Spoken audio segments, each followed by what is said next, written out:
말씀 에레미야 32장 8절에서 15절까지 말씀, 구약성경 1103페이지에 있습니다. 찾으신 줄 알고 제가 받들어 봉독하겠습니다. 여호와의 말씀이 나의 숙부의 아들 하나멜이 시위대 뜰 안 내게로 와서 이르되, 청하노니 너는 베냐민 땅 아나돗에 있는 나의 밭을 사라. 기업의 상속권이 내게 있고 물을 권리가 내게 있으니 너를 위하여 사라 하는지라. 내가 이것이 여호와의 말씀인 줄 알았으므로 내 숙부의 아들 하나멜의 아나돗에 있는 밭을 사는데 은 17세겔을 달아주되, 증서를 써서 임봉하고 증인을 세우고 언을 저울에 달아주고 법과 규례대로 임봉하고 임봉치 아니한 매매 증서를 내가 취하여 나의 숙부의 아들 하나멜과 매매 증서의 인친 증인의 앞가 시대 뜰에 앉은 유다 모든 사람 앞에서 그 매매 증서를 마세야의 아들 네리야의 아들 바룩에게 붙이며 그들의 앞에서 바룩에게 명하여 이르되, 만군의 여호와 이스라엘의 하나님이 이같이 말씀하시기를, 너는 이 증서 곧 임봉하고 임봉치 않은 매매 증서를 취하여 토기에 담아 많은 날 동안 보존케 하라. 만군의 여호와 이스라엘의 하나님 내가 이같이 말하노라. 사람이 이 땅에서 집과 밭과 포도원을 다시 사게 되리라 하셨다 하니라. 아멘. 자, 본 말씀을 중심으로 해서 아나돗 밭을 사라라는 제목으로 말씀을 나누고자 합니다. 이 본문 말씀의 상황은 시드기야 왕 10년째 되던 날에 일어났던 역사적 사실입니다. 예루살렘 멸망하기 2년 전 사건이죠. 그 당시 바빌론 느부갓네살 왕이 남유다를 쳐들어왔습니다. 남유다 일대를 전부 다 점령하고 이제 겨우 예루살렘과 그 주변 일대만 남겨고 총공세를 펴고 있던 그런 차였습니다. 그런 상황이었습니다. 당연히 예루살렘 성은 바빌론 군사들에 의해서 포위되었고 유다 백성들은 성 안에서 농성하면서 하루하루 버티고 있던 그런 시절이었습니다. 이때 여호와하나님께서 여호와하나님의 말씀이 에레미야 선지자에게 임하십니다. 여호와하나님께서 에레미야 선지자에게 하신 말씀은 이겁니다. 물론 여러 가지 말씀들이 많이 있지만 이때 이 본문 말씀에 의하면 이런 말씀을 하신 거예요. 예루살렘 성전 반드시 바빌론에 의하여 멸망하게 된다, 망하게 된다. 시드기야 왕은 바빌론의 포로로 잡혀가서 끌려가게 된다. 그러니까 비참한 신세가 된다. 그리고 예루살렘이 하나님의 이름으로 싸울지라도 절대로 이길 수 없다. 반드시 패한다. 이런 말씀입니다. 에레미야 선지자는 참 선지자로서 하나님의 말씀을 들으면은 받은 그대로 가감 없이 당시 예루살렘 거민들에게 전합니다. 자, 이 말씀을 전하니까 하나님 말씀대로 순응해서 그렇게 행동하면은 그들은 그 가운데서도 긍휼함이 있는 거예요. 차선책은 되는 거예요. 그러니까 최선책은 그들이 회개하고 주님 앞에 나왔으면 이런 일이 없었을 것인데 아마 그 시기는 한번 지나갔고, 그러니 이제 차선책이 이제 나타나게 되면 반드시 지게 되니 손들고 항복하고 바빌론에게 나가면 그나마 덜 두드러 맞고 생명은 보존할 수 있는 거예요. 그렇게 하라는 거죠. 이 하나님께서 이 말씀 안 하셔도 되는데 해 주신 거예요. 그러니까 그 심령으로 에레미야가 그들에게 이 말씀을 전합니다. 자, 그러니까 그 결과 어떻게 되었는가? 당시 악한 왕이었던 시드기야 왕이 이 소리를 듣고 불같이 화를 냅니다. 그리고 참 선지자였던 에레미야를 긴급 체포해서 구속해 버립니다. 구속된 장소는 다른 것이 아니라 궁궐 안에 설치되어 있는 특별 감옥이었어요. 소위 말하는 시위대들에 가둬 버립니다. 시드기야 왕을 비롯한 고관들이 예레미야 선지자를 구속한 이유는 대략 이러한 것들이었어요. 짐작해보면 이런 거예요. 지금 나라가 오랑캐에 의해서 유린되고 있는데 바벨론이라는 이 험악한 나라에 의해서 지금 풍전등화의 상황인데 나라의 국가적 선지자라고 하면서 방정맞은 소리를 한다. 재수가 없다. 그리고 이런 소리를 하면은 이 소리를 듣는 백성들이 사기가 뭐가든 다 떨어질 것 아니냐, 완전히 끝장이 날 거 아니냐. 그러니 이것은 재수 없는 짓이다. 또 당연히 국가적 선지자라고 한다면 나라가 풍전동화일 때 나라와 왕을 위하여 기도해야 하는 것 아닌가. 이 나라를 살려달라고, 이 왕조를 세워달라고 기도해야 될 것 아니냐. 근데 지금 하는 짓이 뭐야? 다 망한다고 그러네. 이게 선지자로서 할 짓이냐? 이게 국가적 선지자 맞는 것이냐? 이런 독한 생각을 하는 거예요. 마치 그때부터 한 100여 년 전에 이사야 선지자가 살았던 시절이 있었어요. 그때 히스기야 왕 때에, 그때도 아수르라고 하는 그 제국이 예루살렘을 쳐들어와서 풍전등화 같은 그런 시절이 있었어요. 그때 이사야 선지자가 나라를 위하여 기도해서 나라를 그 아수르 제국으로부터 구했던 그런 사건이 있었습니다. 그 사건이 있었으니 너도 그렇게 해야 될 것 아닌가. 그렇게 해서 이 풍전등화 같은 이 나라를 구해야 될 것 아닌가. 다 이런 논리였어요. 그런데 우리가 자세히 잘 한번 생각해 봐야 될 것이 있습니다. 그때 상황하고 히스기야 왕 때 상황, 이사야 선지자의 상황하고 지금 시드기야 왕 때 지금 예레미야 선지자하고 상황이 다르다니까요. 다시 말해서 히스기야 왕하고 시드기야 왕하고는 천지 차이라는 거예요. 그들의 신앙과 그들의 믿음이 여호와 하나님 앞에서 완전히 달랐다는 거예요. 다르다는 거예요. 아시다시피 히스기야 왕은 여호와 하나님 앞에 신실한 왕이었어요. 여호와 하나님을 지극정성으로 섬기며 살았던 순종하는 믿음의 왕이었어요.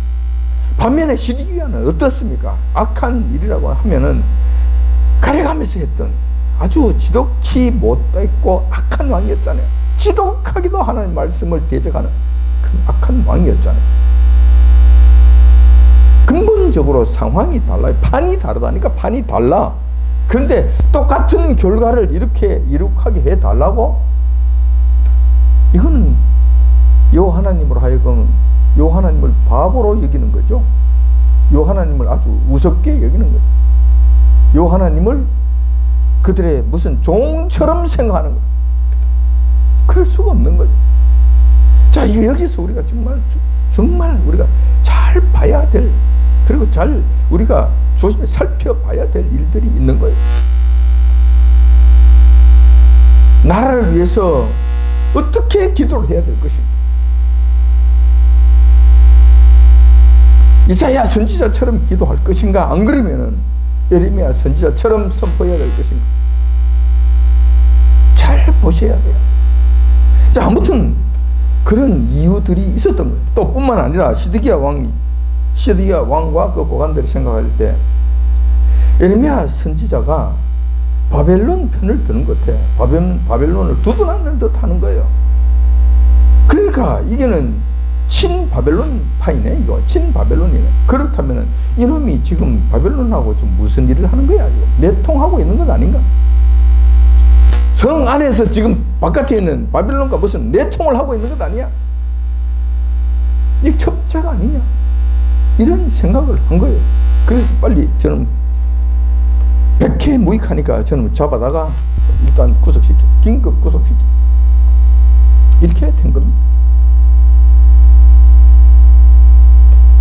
근데 그때 예레미야가 구속이 된 것은 이제 또 다시 재판을 받아서 자기의 억울한 사정이 그들에게 다시 증명이 되고, 그리고 다시 재판을 받고 이제 풀려나고 이런 가능성이 있었는가? 이제 그렇지 않아요. 그때 상황은 그런 상황이 아니에요. 지금 끌려갔으면 끝나는 거예요. 특히 궁중 감옥에 들어갔다 그러면 거의 끝난 거로 봐야 되는, 소망이 없는 거예요. 지금 당장 쳐 죽일 수 있는 시간적 여유가 없을 따름이지, 사형 집행은 거의 기정사실화되어 있는 이런 상황이었어요. 예레미야 상황이 그때 당시에 이 본문의 말씀을 하실 때에 예레미야 상황이 그런 상황이었다는 거예요. 이걸 예레미야 선지자 입장에서 봤을 때는 억울하게 감옥에 갇혀 있었고 지금 죽음을 앞두고 있는 그런 상황이었는데 또다시 여호와 하나님의 말씀이 임하셨습니다. 그것도 억장머리지는 말씀으로 임하셨던 거예요. 여호와 하나님께서 만약에 이런 상황에서 말씀이 임하신다면 예레미야야 너가 억울하게 구속되었지. 내 일 때문에 너가 그런 고통을 받는구나. 내가 전능하신 하나님이니 너를 구원해 주겠노라. 조금만 더 참도록 하여라. 뭐 이런 말씀이 나오셔야 정상이죠. 우리가 기대할 만한 그런 말씀이에요. 그런데 여호와께서 그런 말씀을 하신 것이 아니에요. 이거는 뭐 억장 무너지는 그런 말씀을 하신 거예요. 하나님께서 하신 말씀은 이거예요. 자, 우리 다 봉독해 드리지 못해서 근데 32장 1절부터 쭉 보시면 이제 그런 말씀들이 있어요. 자, 하나님 말씀을 요약하면 이런 거예요. 조금 있으면은 고향 조카 하나멜이라는 친구가 너에게 찾아올 것이다. 깜빵으로 찾아올 것이다. 평소에 안 하던 짓을 한다. 그런데 그 하나멜이 너에게 찾아와서 한다는 이야기가 고향 아나돗에 있는 자신의 밭을 사라고 요구할 것이다. 기업 물을 책임 너에게 있기 때문에 너가 너에게 먼저 이야기하고 너가 사줘야 되겠다고 이야기할 것이다. 자, 그렇게 하면 너는 그 하나멜의 밭을 사라. 그가 요구하는 대로 돈 주고 사라라고 말씀하신 거예요. 자, 이것은 상식적으로 말이 안 되는 그런 말씀입니다, 이게. 그렇잖아요. 지금 예레미야는 앞날을 알 수 없는 그 죽음에 가까운 상태에 있는 자였고, 특히 지금 시드기야의 그의 특별 감옥에 깜빵에 갇혀서 지금 죽음을 앞두고 있잖아요. 언제 죽을지, 오늘 죽을지 내일 죽을지 모르는 그런 신세잖아요. 뿐만 아니라 저 성 밖에는 지금 무슨 일이 일어나고 있습니까? 바벨론이 쳐들어와서 포위를 하고 있고 언제 예루살렘 성이 불바다가 될지 알 수 없는 상황이에요. 사실 지금 예레미야의 고향이 예루살렘으로부터 조금 북쪽 뭐 한 5km쯤 떨어진 곳이라고 하는데 그 지역은 지금 바벨론에 의해서 아마 바벨론에 의해서 아마 점령된 곳이에요. 자기 소유라고 이야기할 수 없는 그런 지역이라니까. 바벨론이 전부 다 점령하고 있는 땅이에요. 자기 땅도 어떤 측면에서는 자기 땅도 아니에요. 자, 이것을 들고 와서 내일 모레 죽을 그 예레미야에게 이 밭을 사라고 이야기하는 거예요. 이게 뭐 정신 나간 사람이 아니면 이런 일을 할 수 있겠습니까? 이게 안 되는 이야기죠. 급변한 상황 속에서 그 밭을 사라? 그것도 정상적인 가격으로? 이게 말이 안 되죠. 그냥 가져가라고 해도 가져가지 않아요. 이건 뭐 내가 어떻게 가져가라고? 그걸 어떻게 관리하라고? 아니 네가 내가 뭐 지금 당장 죽을지 지금 죽을지 살지도 모르는데 그렇게 되는 거예요. 그것이 정상적이었어요. 그러나 이런 사실을 다 알고 계시는 여호와 하나님께서 조카가 와서 밭을 사라고 하면은 너는 두말하지 말고 사라고 명령하셨던 것입니다. 예레미야가 어떻게 했습니까? 예레미야 선지자가 괜히 예레미야 선지자가 아닙니다. 그는 그러한 급박한 상황, 극한적인 환경 가운데서도 여호와 하나님의 말씀에 순종하였던 것입니다. 그래서 그는 예레미야 선지자라고 말씀하시는 거예요. 구국의 선지자예요. 위대한 선지자입니다. 구약의 위대한 선지자 중에 한 사람이었다는 거예요. 자, 예레미야는 이 말씀이 무엇인가? 그러고 있을 때 아니나 다를까 여호와 하나님의 말씀대로 얼마 있지 않아 조카 하나멜이 찾아옵니다. 와서 빈말이라도 삼촌 얼마나 고생이 나나. 지금 이 나쁜 놈이, 이 나쁜 정권이 당신을 이렇게, 이 삼촌을 이렇게 괴롭혀내. 그래, 참 고생이 많다고. 나도 속이 터져서 죽겠다. 삼촌 어떻게 내가 도와줄 뭐 없느냐고. 떡이라도 좀 사서 영치금이라도 좀 넣어줄까. 뭐 이런 거부터 시작을 해서 이야기를 해야 되잖아요. 그리고 지금 고향에는 지금 누가 남아있는데, 누구는 어디 흩어졌고, 누구는 어디 갔고, 어디 끌려서 2차 뭐 바빌론 포로로 끌려갈 때 누구는 끌려갔고, 누구는 잘 있고, 뭐 이런 이야기도 해줘가면서 뭐 이런저런 그래 해야 되잖아요. 근데 그것도 없어. 다짜고짜로 이야기합니다. 내 밭이 있거든. 삼촌 그 밭을 사줘야 되겠어. 내가 지금 팔라 그러고 돈이 없어. 팔라 그러거든. 자, 이 뭐 그냥 자신의 밭을 사라고 요구한 것입니다. 그때 예레미야 선지자는 하나님의 말씀대로 도만하지 않고 그 아나돗 밭, 지금으로서는 도무지 쓸모없는 그 밭을, 소유할 수도 없는 그 밭을 삽니다. 그것도 은 17세겔에 삽니다. 그때 당시에 은 17세겔은 성인 남자 1년치 봉급이라고 그럽니다. 1년 연봉값이라고 그래요. 그러면 대충 지금으로 계산했을 때 한 5천만 원에서 1억 정도 되는 그 가격에 그 땅을 샀다는 거예요. 이 급박한 시절에, 정말로 위급한 이 시절에 그 땅을, 쓸모없는 그 땅을, 사용할 수도 없는 그 땅을 산다. 이게 말이 되겠습니까? 이게 말이 되겠냐고. 근데 예레미야는 그렇게 했다는 겁니다. 그렇게 해서 여호와께서 말씀하신 대로 매매 계약서를 꼼꼼하게 작성하고 항아리에 넣고 오랫동안 보관할 수 있도록 조치를 취합니다. 자, 우리가 본문에서 읽어봤던 그 내용들이에요.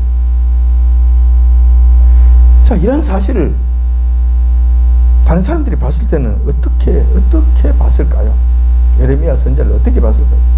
그래서 역시 예레미야 저놈은 좀 미친놈이 틀림없어. 좀 하도 지금 이게 뭐 깜빵에 갇히고 뭐 이렇고 저렇고 하니까 지금 갑자기 막 갔네. 정신이 지금 오락가락해. 치매기가 왔어. 정신이 나갔어. 그러니까 저런 일을 하지. 그러니 예레미야 말을 들을 수가 없는 거야. 판단력이 완전히 가버린 거야. 그래서 저런 일들을 하는 거야. 이렇게 된 거예요.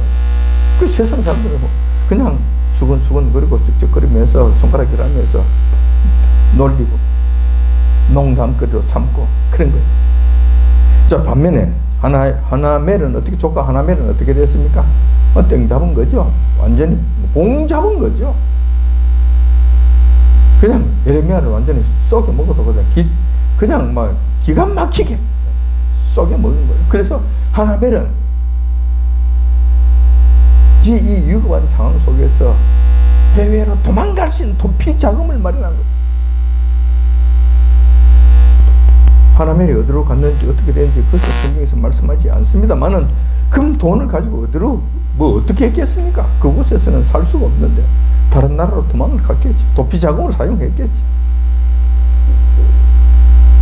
자, 그런데 문제는 왜 예레미야 선지자가 그렇게 행동했는가라는 거예요. 왜? 근본적인 이유가 뭐냐는 거예요. 예레미야 선지자가 바보가 아니라면 왜 그런 급박한 전쟁통에 그러한 결정을 하였는가라는 점입니다. 이것이 오늘 저희들이 생각해 봐야 될 주요 핵심 문제라는 거예요. 뭐 쉽게 이야기하면 여호와께서 말씀하셨기 때문에 그 말씀에 대한 믿음과 그 말씀에 따른 순종 그 자체였기 때문에 그렇게 행했다. 이런 거예요. 뭐 쉽게 이야기하면 그런 거예요. 근데 여호와께서 추가로 말씀하신 말씀이 이런 거예요.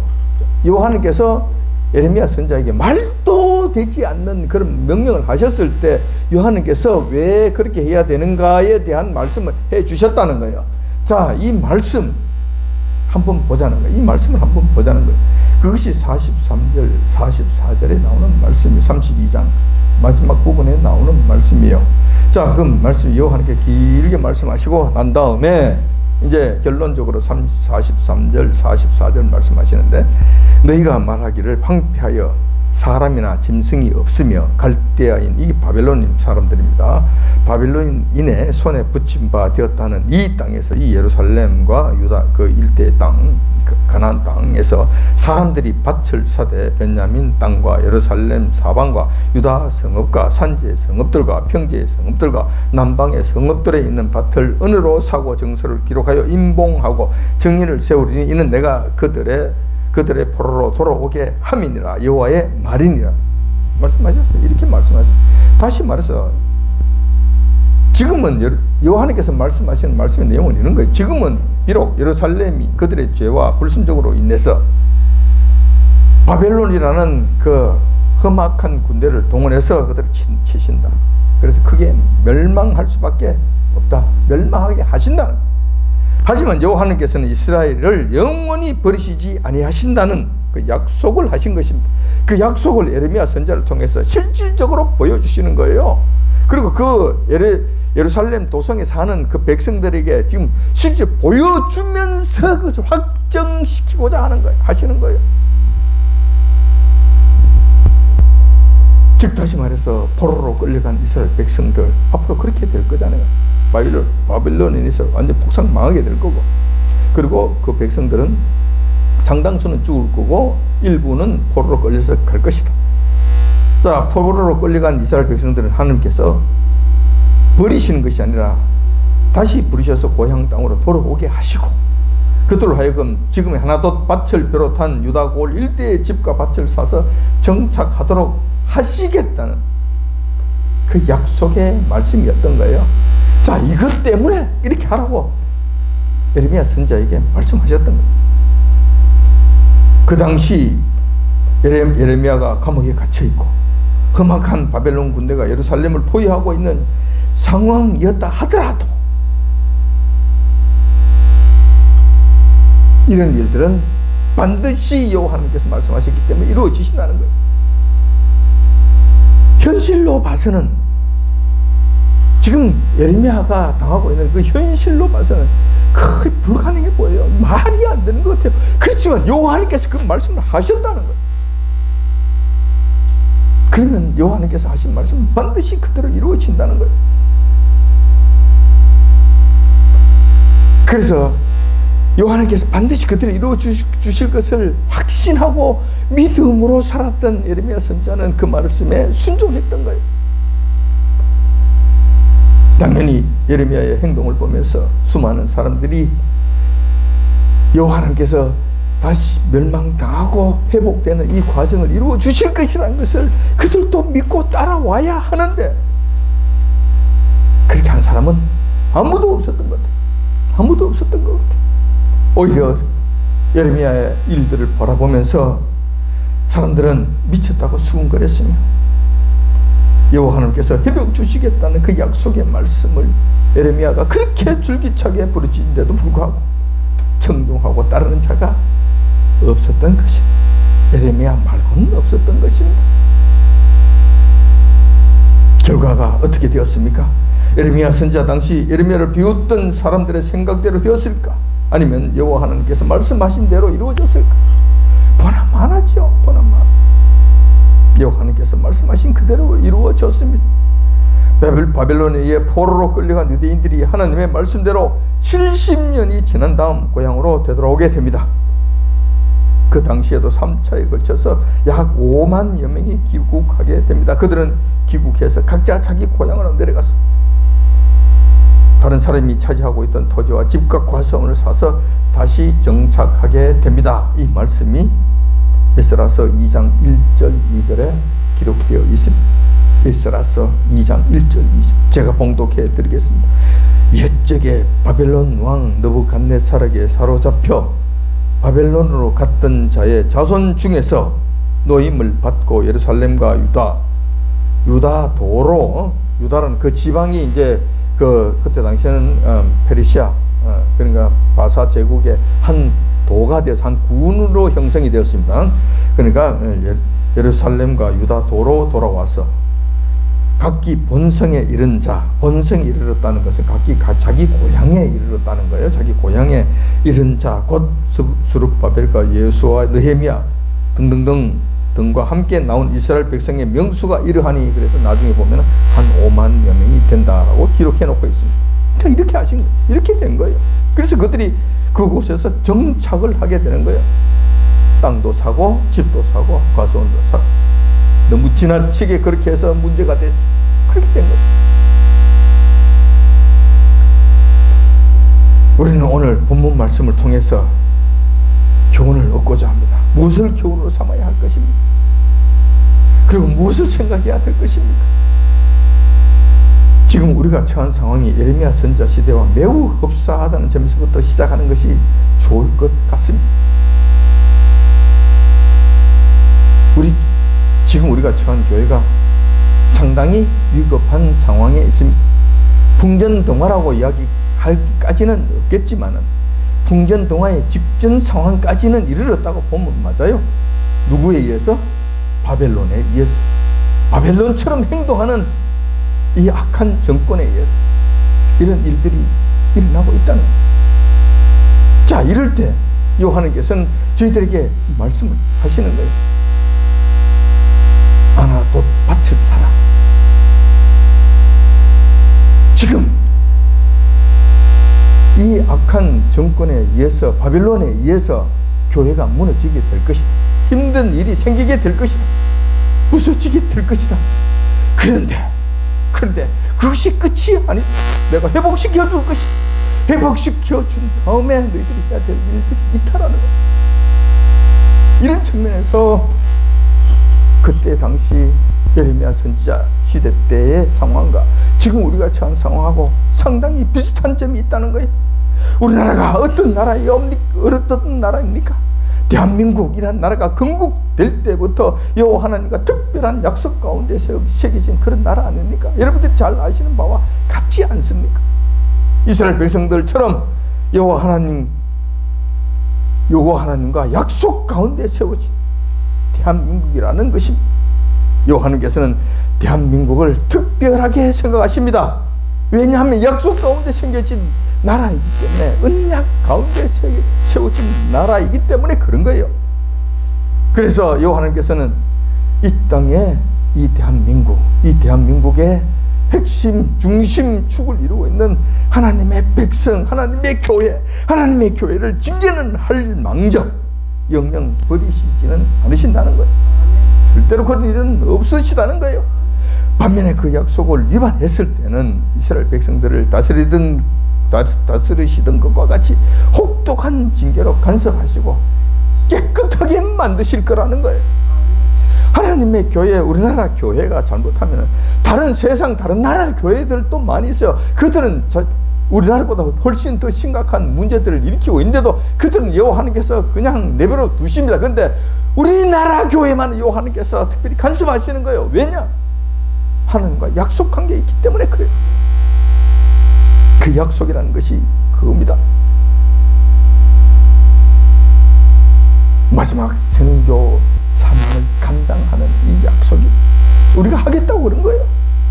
요한께서는 그 사명을 맡기시겠다고 약속하신 거예요. 그러니 그 약속을 깨지지 않는다는 거예요.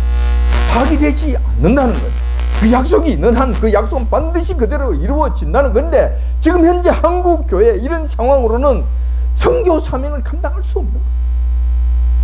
자기도 일어서지 못해서, 자기 신앙조차 지키지 못해서 지금 이렇게 그리고 있는데 누구를 살리겠다는 겁니까? 하나님께서 정리하지 아니하실 수 없는 겁니다. 그래서 이 일이 일어난 것입니다. 수많은 사람들에게 여호와께서 아나돗 밭을 사라고 명하지 아니하십니다. 말씀을 들을 만한 사람, 순종할 능력이 있는 그 선지자에게, 그 사람에게, 그 교회에게 아나돗 밭을 사라고 명령하시는 거예요. 지금도 물론 보여주시고 확인시켜 주셔도 대부분의 사람들은 따라오지 않을 것입니다. 오히려 그것을 비웃고 우스꽝스럽게 여기고 그동안 자기 했던 방식대로 행할 것입니다. 그러나 하나님의 음성을 듣는 자, 하나님 말씀에 순종하는 자들은 그렇지 않을 것입니다. 예레미야와 같은 모습을 보일 것이라는 것입니다. 다시 말해서 말도 되지 않는 지금 아나돗 밭을 살 거라는 거예요. 많은 것을 희생하면서 그 일을 할 거라는 것. 지금은 우리와 우리나라 교회가 상당한 어려움 가운데 직면해 있습니다. 문재인 정권에 의해 나라가 망하고 교회가 점점 위축되어가는 상황으로 몰리게 됩니다. 앞으로 이런 상황은 좋아질 것이 아니라 점점 나빠질 것으로 봐야 합니다. 언제까지 한국교회가 회개하고 두 손 들고 주님께 나올 때까지 이러한 일들은 계속될 것입니다. 하지만 우리가 예레미야 선지자처럼 하나님의 약속을 신뢰한다. 지금 하나도 밭을 사야 하는 것입니다. 왜냐하면 하나님께서 완전하게 회복시켜 주실 것이기 때문에 그렇습니다. 그리고 완전하게 회복시켜 주셨을 때는 우리가 해야 될 일들이 있기 때문에 그런 거예요. 그것을 지금부터 준비하시라는 거예요. 지금부터. 이 사실을 믿음으로 받아들인다면 우리는 지금 아무도 쳐다보지 않는 아나돗밭을 사야 하는 것입니다. 그럼 아나돗밭을 산다는 것은 지금 무엇을 해야 한다는 것을 말하는 것입니까? 지금 그 밭이 있어서 지금 돈 들고 가서 그것을 사라는 이야기입니까? 매매 정서를 지금 만들어서 깊이 보관하라는 이런 말씀입니까? 지금은 아나돗밭이 없잖아요. 그렇게 하는 것이 아니잖아요. 그러면 무엇을 하라는 것입니까? 일부 세상 사람들처럼 우리 조국 대한민국을 버리고 도망간다는 것입니까? 그렇게는 하지 말라는 거예요. 왜냐하면 여호와 하나님께서 이 나라를 버리지 아니하실 것이기 때문에 1차적으로는 이 나라를 버리지 말아야 된다는 거예요. 낙심하고 떠나버리는 이런 자들은 믿음이 없는 자들, 여호와 하나님의 경륜을 지금 바라보지 못하는 자들의 모습이 그렇게 할 일은 없을 것 같아요. 1차적으로 이런 일들을 해야 되고, 두 번째, 문재인 정권 절대로 오래 가지 못한다는 이 사실을 믿어야 된다는 거예요. 왜 이런 일이 생겼냐 할 것 같으면 문 정권은 여호와 하나님께서 이 땅에 교회들을 치시는 징계의 도구로 사용했기 때문에 그런 거예요. 잘나서 그런 건 아니잖아요. 지금 완전 불법과 악의로 가득 찬 이 정권 탈취를 한 거잖아요. 그것을 여호와 하나님께서 허락하셨다. 왜? 하나님의 도구로 사용하시기 위하여. 그래서 하나님의 도구로 사용하신 다음에 어떻게 돼요? 바벨론이 영영이 번성했습니까? 하나님의 도구로 사용하신 다음에 그들은 그들의 죄로 말미암아 멸망당해서 끝이 났습니다. 얼마 가지 못했어요. 얼마 가지 못하고 그 위대했던 영원토록 존재할 것만 같았던 바벨론 제국이 순식간에 멸망, 하루 저녁에 망해버립니다. 문재인 정권도 마찬가지입니다. 하나님께서 사용하신 그 도구로서 그 사명이 끝나면 폐기 처분될 것입니다. 그들의 죄로 말미암아 한순간에 멸망당하게 될 것입니다. 이것을 기억하셔야 된다는 거예요. 그 뒤를 바라봐야 돼. 아나돗밭을 산다는 것은 그 뒤를 우리가 바라볼 줄 알아야 된다는 걸 의미하는 것입니다. 지금은 암울하게 보이지만 세계 선교를 위한 준비를 지금부터 해야 된다는 거예요. 너무 급박하게 돌아갈 것 같으면은 우리 신앙도 지키기 힘드는데 세계 선교라니 이렇게 이야기할 수도 있어요. 하지만 이것은 여호와 하나님과 우리와 약속한 약속이기 때문에 아나돗밭을 사는 기분으로, 그런 마음으로 그것을 지금부터 준비해야 된다는 거예요. 아직도 거기에 대한 생각을 가지게 되고 거기에 관한 기도를 해야 되는 것이고 거기에 대한 마음을 가져야 되는 것이고 그 일을 위해 우리가 할 수 있는 일들을 지금부터 준비하고 행해야 된다는 거예요. 무엇보다도 중요한 것은 지금 현실을 바라보는 것이 아닙니다. 예레미야가 그때 당시에 감방과 바벨론이 그들을 포위하고 있던 그 상황을 바라보고 낙심하지 아니했다는 거예요.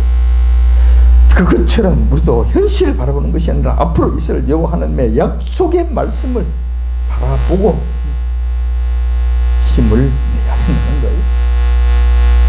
그 어떤 상황보다도 여호와 하나님의 말씀이 우선되기 때문에 그 말씀대로 이루어질 것이기 때문에 그런 거예요. 그래서 그 말씀에 의지하여 우리는 결단코 낙심하지 말고 힘차게 우리의 할 일을 해 나가야 한다는 것입니다. 이것이 바로 지금 아나돗밭을 사는 일이 된다는 거예요. 이렇게 해서 앞으로 다가올 하나님의 세계를 믿음으로 맞이하시고 그날의 행복과 그날의 기쁨과 그날의 넉넉함을 맛보시는 저와 여러분들이 다 되시길 이 아침 주님의 이름으로 축원드립니다. 기도하겠습니다.